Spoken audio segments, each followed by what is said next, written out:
Hello everyone and welcome here to Unit 8 in AP World History Modern. We're going to start this off here with Section 8.1, Setting the Stage, Cold War and Decolonization. And our main focus here is going to be what was the historical context for the Cold War as well as decolonization after World War II. Alright, so let's get started. Okay, so setting the stage, if you guys remember, we're kind of connecting a little bit back to Unit 7. When World War II ends, just like what we see with World War I, we see a revival of hopes for greater colonial government, okay, or self-determination.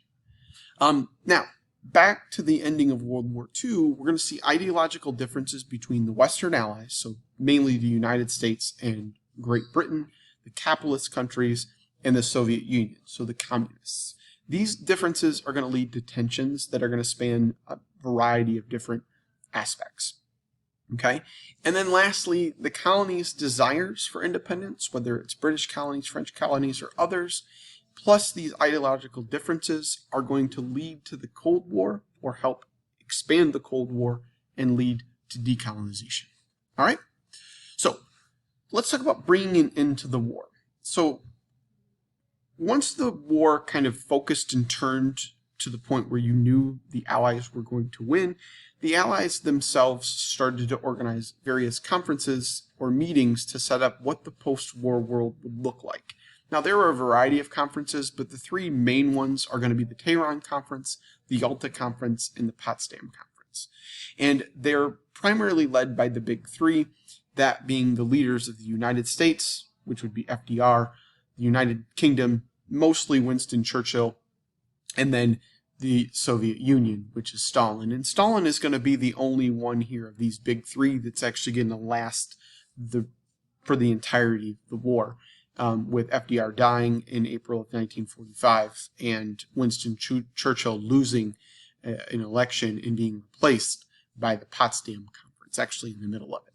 All right, so let's talk about these three conferences. You guys will do a little bit more in-depth research on these three to understand what they do and which one was more impactful. But the Tehran Conference happens first. It happens in 1943.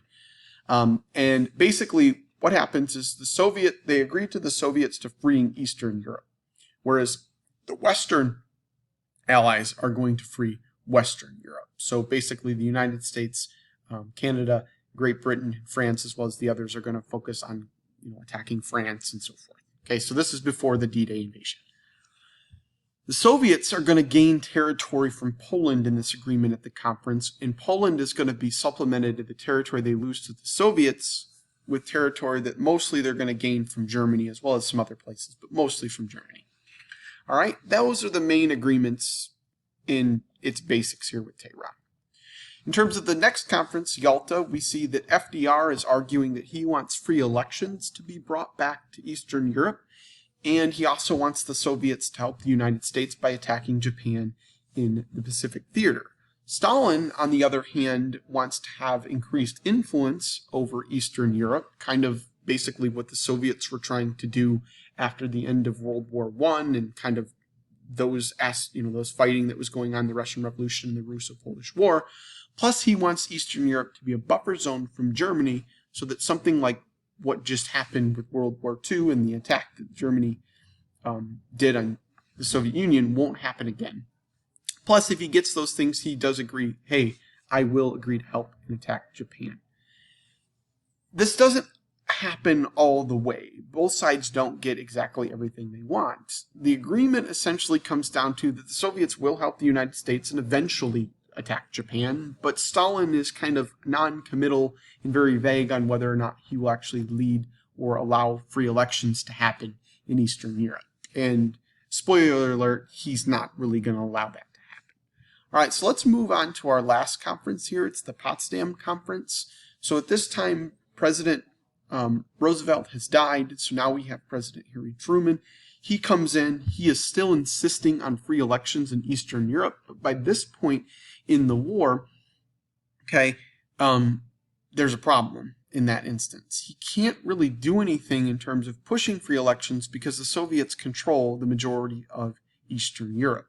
So Stalin's operating in a position of power, so he refuses, and this actually is the leading stages to how the Soviets are going to gain control in Eastern Europe, and ultimately they're going to be able to establish communist governments here in most of Eastern and Central Europe for this portion.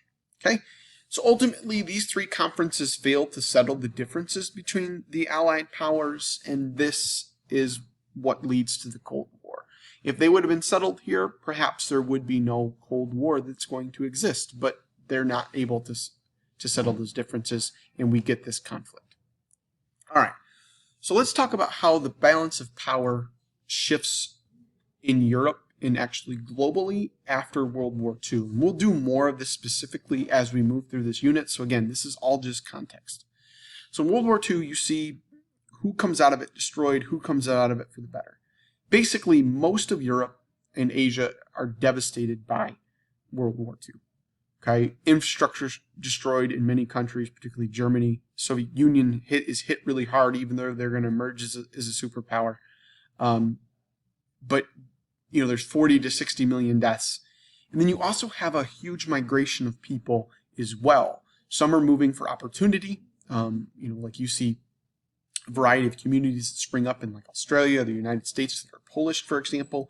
Some are fleeing for safety, or there's a lot that are fleeing communism. Again, like those Polish communities that I just talked about springing up in Australia, the United States, or other places, is because a lot of times they're actually fleeing for opportunity or to actually flee from communism, because Poland's going to be sucked up into that realm of communist influence by the Soviets.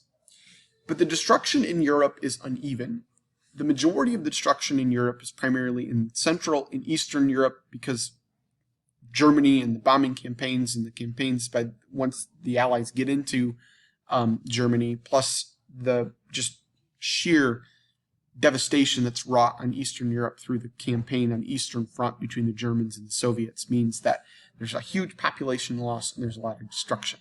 Now, France and Britain are hurt in the war, but they don't suffer in quite the same way. Their governments and their kind of infrastructure and other things such as businesses and education are largely untouched, or they're easily fixed or reasonably fixed quickly where they can recover. But overall, what ends up happening is the destruction in Europe leads to a loss in influence for the European powers globally, and opens the door for two dominant powers. The Soviets being number two, and then the United States, who is largely untouched from the war in every facet, is going to be the dominant superpower.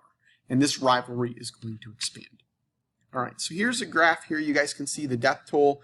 If you want to see this in video form, I had posted in Unit 7 the video for the Fallen that goes through the death toll of World War II, and it's absolutely massive. All right, so furthermore, in terms of this shifting balance, the United States is the emerging superpower. And in reality, without sounding too biased, the Soviets really, in some ways, don't even become their own superpower. But we do have that rivalry in the Cold War that develops, so for all intents and purposes, they are. So basically, the U.S. emerges because the war itself allows their economy to take off. It becomes the largest industry in the world, and it's largely untouched because of the two oceans. The mainland of the United States was never really even touched during World War II, and the U.S. prosperity that comes from the war, plus the European destruction and need for rebuilding, means the United States can provide aid and or loans to Europe. This actually, example of this is the Marshall Plan that we're going to talk a little bit about moving forward. Plus, the United States used the atomic bomb against Japan, and for a brief period of time after the war, they're the only power that actually has the use of atomic weaponry, and they become very feared. Now, in 1948, the Soviets are going to successfully develop their own atomic bomb, and they will be, for a period of time, the only country capable of challenging the United States in the atomic sector. Now, eventually, the other powers will gain use of atomic weapons, but remember, by that time, we're going to see that division of, the divisions or rivalry in the Cold War is already kind of spelled out at that point. So really, it's, all right, here's the Western side's nuclear weapons, here's the Soviets. Now, there's a variety of technological advances that come out of World War II, and this is actually going to lead to the improvement of lives of millions across the globe. There's a couple of examples there on the screen for you guys to make sure you understand. Pressurized air cabins helps with travel and other things as well in terms of flight. You have refrigeration, which is a massive, massive invention and innovation for people in terms of food. And you're going to see birth rates grow up and health is going to go up because of access to better food and through refrigeration. New plastics are going to get developed. And then a very important drug or medicine, penicillin, is going to become readily available as a medicinal use and help millions across the globe. All right, so let's talk about a little bit briefly in terms of the start of the Cold War. As you guys should know, the Cold War is a term given to this period because there's no direct confrontation between the United States and the Soviet Union. It's all about indirect confrontation. Part of this is because of the high cost of World War II, especially on the side of the Soviets, who lost millions and millions dead. But primarily what's going to happen is this war is going to be carried out over decades through propaganda, arms races, covert and secret operations, and proxy wars. Now, proxy wars are going to be the deadliest part of this conflict, where both sides are going to arm opposite sides of conflicts to try to influence and gain allies, even though they're small, in positions across the globe.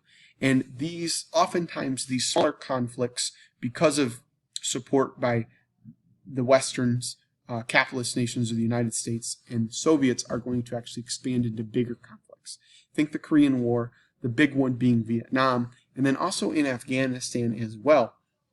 Now, another thing that's going to change the Cold War is by the 1950s, both sides are going to develop the hydrogen bomb, which is 1,000 times more powerful at first than those bombs that were dropped on Hiroshima and Nagasaki. And all of this is going to lead to escalation of the conflict, and especially in the arms race that's going to take place across the 50s and 60s. All right. So I apologize, I forgot to put a picture here, but I'll put it on the final one that's in there. But you guys have here the breakdown of empires. So after World War I, and this is a continuity, okay, between post-World War I and post-World War II, we see increased demand for self-determination. Okay, big example here is what we talked about previously in terms of India. Their push for greater self-rule, or even the ability for independence. Now, they're going to gain independence here after World War II, but we're going to talk about that here a little bit later. Most of the efforts fail after World War I, and there are a few successes, but ultimately, as you guys remember, Europeans maintain and even expand their lands.